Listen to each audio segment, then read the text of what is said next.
या हबीब अल्लाह अस्सलातु वस्सलामु अलैका या शाफिउल मुज़्निबीन अस्सलातु वस्सलामु अलैका या रहमाताल लिल आलामीन। সকল প্রশংসা সেই মহান মালিকের দরবারে যে মহিয়ান আজকে এই সুন্দর রজনীতে এই বাগেরহাটের জমিনে আল্লাহর বন্ধু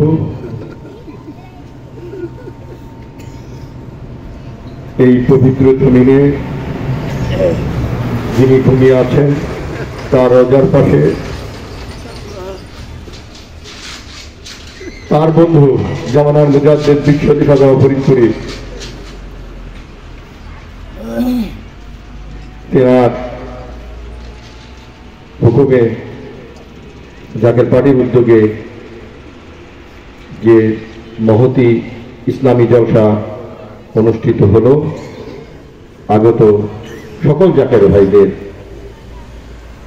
মুমিন মুসলমানদেরকে সামনে রেখে সেই মহান গরিয়ান মালিকের দরবারে লাখো কোটি শুকরিয়া আদায় করি।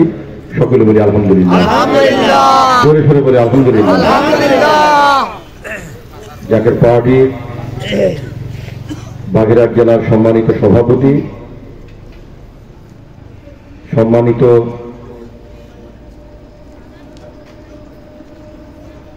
অতিথি, জাকের পার্টির চেয়ারম্যান অত্যন্ত আদরে আমার কাকা প্রিন্সিপাল মহোদয় এখানে উপস্থিত আছেন, সেই সাথে জাকের পার্টির নেতৃবৃন্দ, আলেম ওলামাগণ যারা এই খুলনা বিভাগে 10টি জেলাতে এই দাওয়াত ইসলামী জলসা অনুষ্ঠিত করেছেন, সকল আলেম ওলামাগণ সহ সকল ধর্মপ্রাণ ভাইদেরকে জানাই আমার পক্ষ থেকে লাল গোলাপ শুভেচ্ছা, অভিনন্দন এবং সালাম। আসসালামু আলাইকুম ওয়া রাহমাতুল্লাহি ওয়া বারাকাতুহু।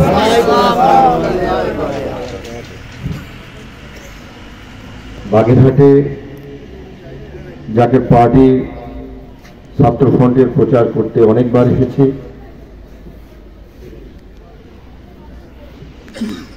প্রথম যখন আসি 1997 সাল, বিশিষ্ট ফুটবলার, আন্তর্জাতিক খ্যাতিসম্পন্ন ফুটবলার, বাংলাদেশ দলের সাবেক অধিনায়ক, মোহামেডান দলের সাবেক অধিনায়ক, বিশিষ্ট ব্যক্তিত্ব জনাব কাইসার হামিদ, তার নাম আপনারা জানেন, তাকে দেখেছেন অনেকে এবং এখনো দেখেন, যিনি জাকের পার্টি ছাত্র ফ্রন্টের নেতৃত্ব দিয়েছেন। তার হাত ধরে প্রথম যখন এই বাগেরহাট জেলার কৃতি সন্তান ছাত্র ফ্রন্টের প্রথম জাকের পার্টি ছাত্র ফ্রন্টের সদস্য খান আরিফুর রহমান, তার দাওয়াতে কাইসার হামিদ ভাইয়ের নেতৃত্বে কেন্দ্রীয় পরিষদ 1997 সালে বিশাল জনসভা করতে এখানে এসেছিলেন। আমরা চুয়াডাঙ্গা থেকে সদস্য হিসাবে আমরা এখানে এসেছিলাম, যেহেতু বিভাগের দায়িত্ব আমাদের উপরে অর্পিত ছিল। সেই 1997 সাল থেকে আজ অদ্যাবধি পর্যন্ত, আজকে 2024 সাল, বাংলাদেশের বিভিন্ন স্কুল কলেজ বিশ্ববিদ্যালয়, আমি নিজের রাজশাহী বিশ্ববিদ্যালয়ের প্রতিষ্ঠাতা জাকের পার্টি ছাত্র ফ্রন্টের সভাপতি, সেখানেও দায়িত্ব পালন করেছি। এই বাগেরহাটের জমিনে সেই 97 সালের কথা মনে পড়ে যে এই মহান আল্লাহর ওলির খানজান আলী রহমতুল্লাহ মাজারের পাশেই, তার কদমের পাশে আজকে এই সুন্দর একটি বাগান সাজিয়ে, যেখানে আল্লাহ রসুলের কথা হলো, এই বাগানে সকলকে আল্লাহ পাক কবুল করেন নাই। যদি করতো তাহলে এখানে হাজার হাজার মানুষ আসতো, কথা ঠিক কিনা? আজকে যদি খান আরিফুর রহমানের নেতৃত্বে এখানে যদি বিশাল ডেক তাবলা নিয়ে যদি নৃত্য সঙ্গী করা হতো, তাহলে লক্ষ লক্ষ মানুষের জনতার এখানে ভিড় হয়ে যেত, সেখানে কোনো দোষ থাকতো না। সেখানে কোনো দোষারোপ করা হতো না, কিন্তু আল্লাহর ওলিদের শান এবং মান, দয়াল নবী রাসূল পাক সাল্লাল্লাহু আলাইহি সাল্লামের আদর্শ এবং আল্লাহর ওলিদের আদর্শ প্রচার করতে যেই যত সব দোষ এবং ত্রুটি তুলে ধরা, চতুর্দিক থেকে সে দোষ ত্রুটির কথা বলা হয়, যার কারণে ওলি আল্লাহর দপ্তরে মানুষের সংখ্যা কম কিন্তু ইমানদারের সংখ্যা বেশি। নারায়ে তাকবীর, নারায়ে তাকবীর। ওলি আল্লাহর দুশমনেরা আমরা চিন্তিত নই, আমরা ভীত সন্ত্রস্ত নই, আমরা দুঃখিতও নই, কারণ দয়াল নবী রাসূল পাক সাল্লাল্লাহু আলাইহি সাল্লামের আঙ্গুলের ইশারায় চাঁদ দ্বিখণ্ডিত হয়েছে, হযরত মুসা আলাইহিস সালামের লাঠির আঘাতে সমুদ্র দ্বিখণ্ডিত হয়েছে, হযরত শাহজালাল রহমাতুল্লাহ আলাইহির আযানের ধ্বনিতে দরগোবিন্দের পাটা চূর্ণ বিচূর্ণ হয়েছে।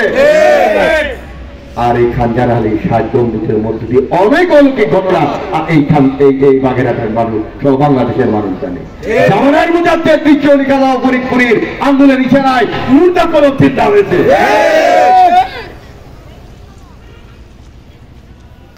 এটাই হবে বাস্তব বিজয়, আল্লাহ পাকের পক্ষ থেকে যার মাধ্যমে নির্ধারণ করা হয়েছে, তিনি তার আঙ্গুলের ইশারায় সর্বত্র ইসলামের বিজয় আসবে, এতে কোনো সন্দেহ নেই।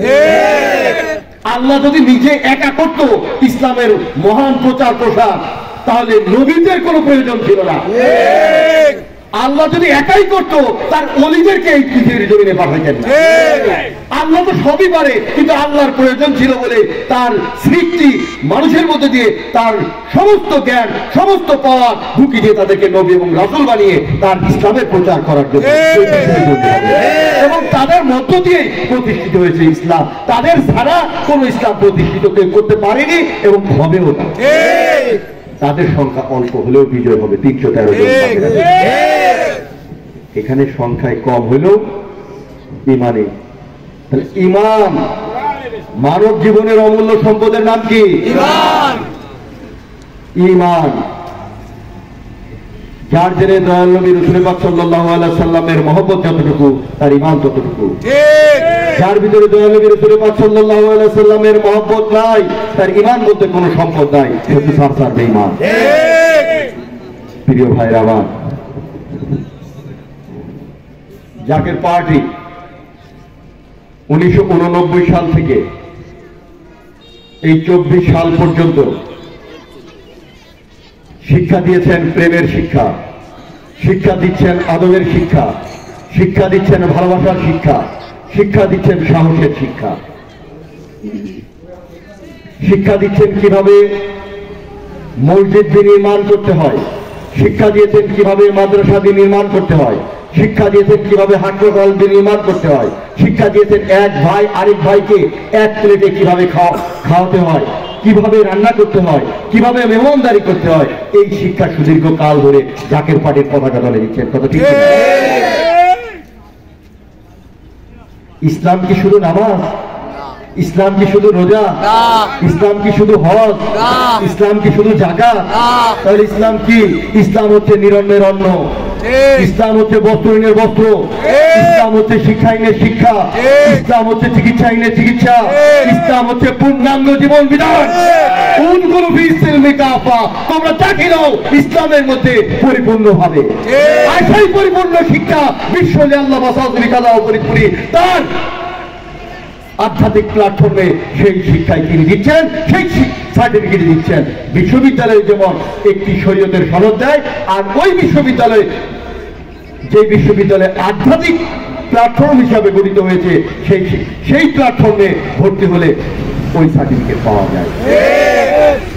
পূর্ণাঙ্গ জীবন বিধান, পূর্ণাঙ্গ ইসলাম আপনি যদি শিখতে চান, আপনি যদি বুঝতে চান, আপনি যদি বিনির্মাণ করতে চান, তাহলে জাকের পার্টির পতাকা দলে আসেন, জাকের পার্টির পতাকা দলে ঐক্যবদ্ধ হন। এই সুদীর্ঘ 36 বছর এই শিক্ষা দিয়েছি।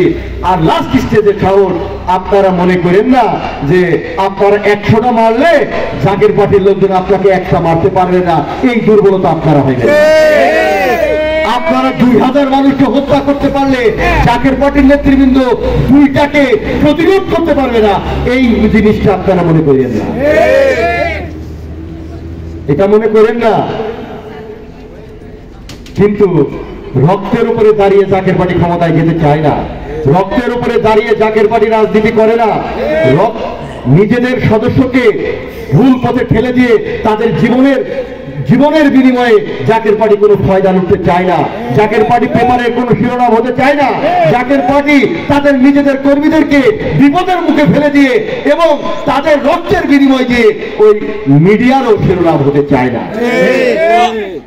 জাকের পার্টি জয় এভাবেই চায়, এই ভালোবাসা, প্রেম এবং মহব্বত দিয়ে জাকের পার্টি তার রাজনৈতিক কর্মসূচি তৈরি করতে চায়। প্রিয় ভাইরা আমার, এই পবিত্র কথা বলে আমি আমার সংক্ষিপ্ত বক্তব্য এখানেই শেষ করছি। যেন আল্লাহ পাক আরেকটি কথা আমি বলে দিই যে জাকের পার্টি কখনো 14 দলে ছিল না, জাকের পার্টি কখনো 14 দলে ছিল না, জাকের পার্টি কখনো 36 দলে ছিল না, জাকের পার্টি সবসময় একলা চলনীতিতে নির্ধারণ করেছে। জাকের পার্টি গোলাপ ফুলের বাইরে অন্য কোন প্রতীক নিয়ে কোনোদিন নির্বাচন করেও নাই। অন্য প্রতীক বড় বড় দলের নেতৃবৃন্দের অনেক অফার ছিল, কিন্তু সেই মার্কা নিয়ে জাকের পার্টি কখনো ক্ষমতায় যায় নাই এবং ক্ষমতার অপব্যবহারও করে না। সেই গোলাপ ফুল নিয়ে আমরা চলবো, তাতে 36 বছর কেন 72 বছর লাগলেও আমরা অপেক্ষা করবো। তাই আসুন, আল্লাহর দিন প্রতিষ্ঠার জন্য আরো একটি বিপ্লব চাই, প্রতিদান চাই না, চাই শুধু আর একটি শহীদি কারবালা। ইসলাম, ইমান, ইহসান 3টি নামের সমন্বয়ে ধ্বংস হবে সকল ষড়যন্ত্রকারী, ধ্বংস হবে তাদের সব ষড়যন্ত্র। ভয় নাই মোদের, ভয় নাই, অগ্রে মোদের সেনাপতি মিয়া ভাইজান, মেজো ভাইজান, সঙ্গে আছেন দয়াল নবী রহিমুর রহমান। কোরআন মোদের সংবিধান, শক্তি মোদের আল্লাহ, দয়া মোদের খাজা বাবা। বিপ্লবে মরা বিজয় হব ইনশাআল্লাহ। আসসালামু আলাইকুম ওয়া রাহমাতুল্লাহি ওয়া বারাকাতুহু। সকল ভাইদেরকে আমি এই সামিয়ানার নিচে আসার জন্য বিনীত অনুরোধ করছি। আল্লাহ